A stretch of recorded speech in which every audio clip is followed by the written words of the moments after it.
முடிஞ்சிடுச்சு. உன் ஆட்டத்தை மூட்டை கட்டி வச்சுட்டு ஒழுங்கா உன் இடத்துக்கு போ. கவலைப்படாத, மறுபடியும் உனக்கு இன்னொரு வாய்ப்பு கிடைக்கும். ஞாபகம் வச்சுக்கோங்க, டிராகன் கூட சண்டை போடும்போது ஒண்ணு அதுங்க சாகணும், இல்ல உங்களை சாகடிச்சிரும்.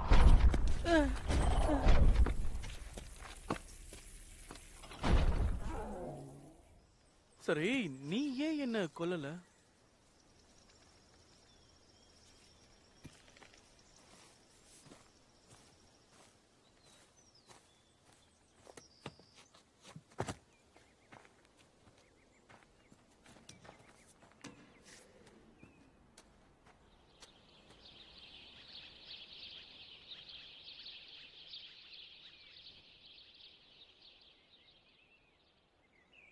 அது எங்க போச்சுனே தெரியல.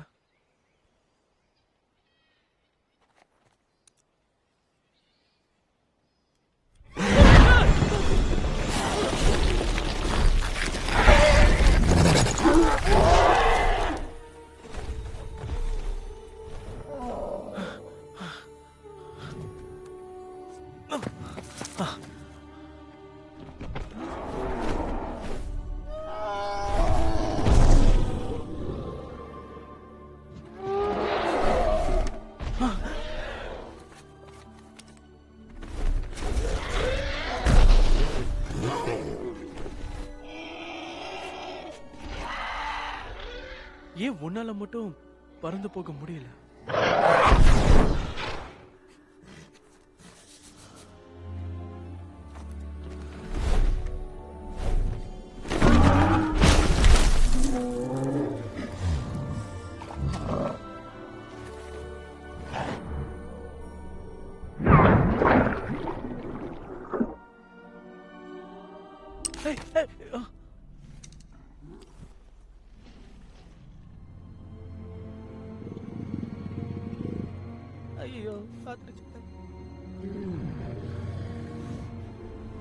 சரி, டிராகன் கூட சண்டை போடுறப்ப ஆஸ்ட்ரிட் என்ன தப்பு பண்ணா? நான் தப்பான நேரத்துல பல்ட்டி அடிச்சிட்டேன், வழுக்கி விட்டுருச்சு. என்னால அதை ஒழுங்கா பண்ண முடியும். நாங்களும் கவனிச்சோம். இல்ல அது சரியா தான் இருந்தது. ஆஸ்ட்ரிட் தான் அப்படி சொல்றா. இவ சொல்றது சரிதான். எப்பவுமே நீ ஜாக்கிரதையா இருக்கணும்.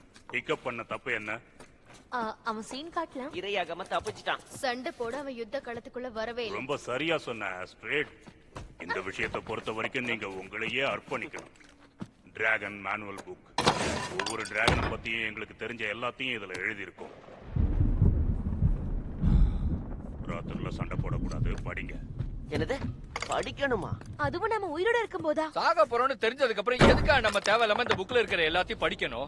நான் அதை 7 முறை படிச்சிருக்கேன்பா. இது படி டிராகன் நம்ம மூஞ்சி மேல சூடான தண்ணிய காரி துப்புமா. அப்புறம் இன்னொன்று இருக்கு, தன்னை தானே சரி, நீ சொல்றது புரியுது. எனக்கு படிக்க வாய்ப்பு கிடைச்சது. இப்ப முடியாது. நீங்க படிங்க, நான் போய் தூங்குறேன். என்ன, நம்ம 2 பேரும் சேர்ந்து தான் இதை படிக்கணுமா? நீயே படி. அப்போ நான் இதை தனியா தான் படிக்கணுமா? ஓகே, ஒன்னும் பிரச்சனை இல்ல. நான் உன்னை அப்புறமா போயிட்டல.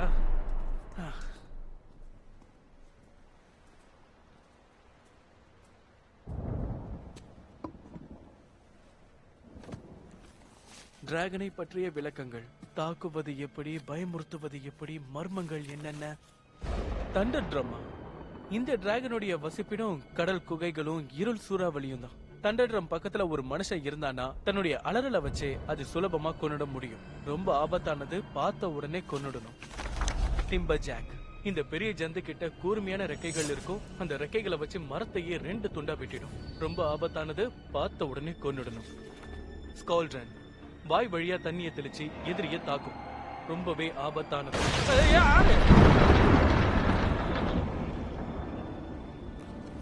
Change wing. இதோட குட்டியால கூட ஆசிட கக்க முடியும். பார்த்த உடனே கொன்னுடும். கிராங்கல், ஜிபிள் பேக், தி ஸ்க்ரில், போன் நாப்பர், விஸ்பரிங் டெத்.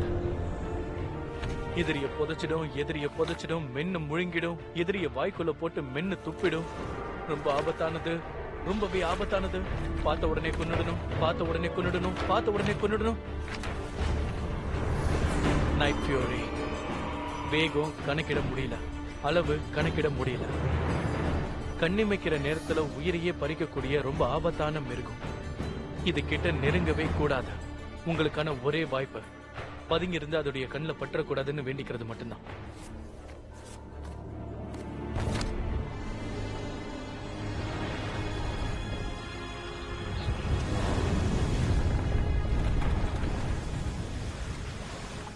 என்னோட யூகப்படி எல்லாம் சரியா நடக்குது. நாம பக்கத்துல வந்துட்டோம். நேரா போங்க.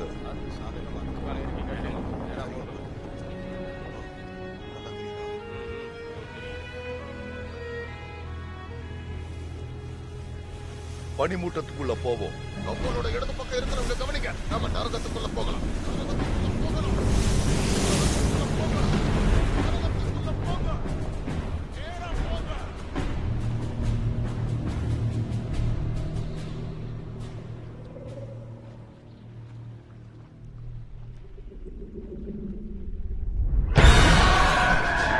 ஏய், நான் அந்த புக்ல பார்த்தேன். ஆனா நைட் ஃபியூரிய பத்தி அதுல எதுவுமே போடலையே. ஒருவேளை வேற ஏதாவது ஒரு புக்ல அத பத்தி போட்டிருக்குமா, இல்ல அதுக்குன்னு வேற ஏதாவது ஒரு தனி புக்? கவனமா இரு ஹிகாப். நீ எதையுமே முயற்சி பண்ண மாட்டேங்க. இன்னைக்கு எப்படி தாக்கணுங்கிறது தான் உங்களுக்கான பாடம். நர்டஸ் ரொம்ப வேகமானதுக்கு கண்ணி நிக்கிற நேரத்துல நகர்ந்துரும். நீங்களும் அதுக்கு நிகரா ரொம்ப வேகமா செயல்படணும். நீங்க எங்களுக்கு பாடம் சொல்லி தர போறீங்களா இல்ல பாடம் கட்ட போறீங்களா? அதோட பலவீனம் என்னங்கறத யோசிங்க. எல்லா டிராகனுக்கும் ஒரு பலவீனம் இருக்கும். அது என்ன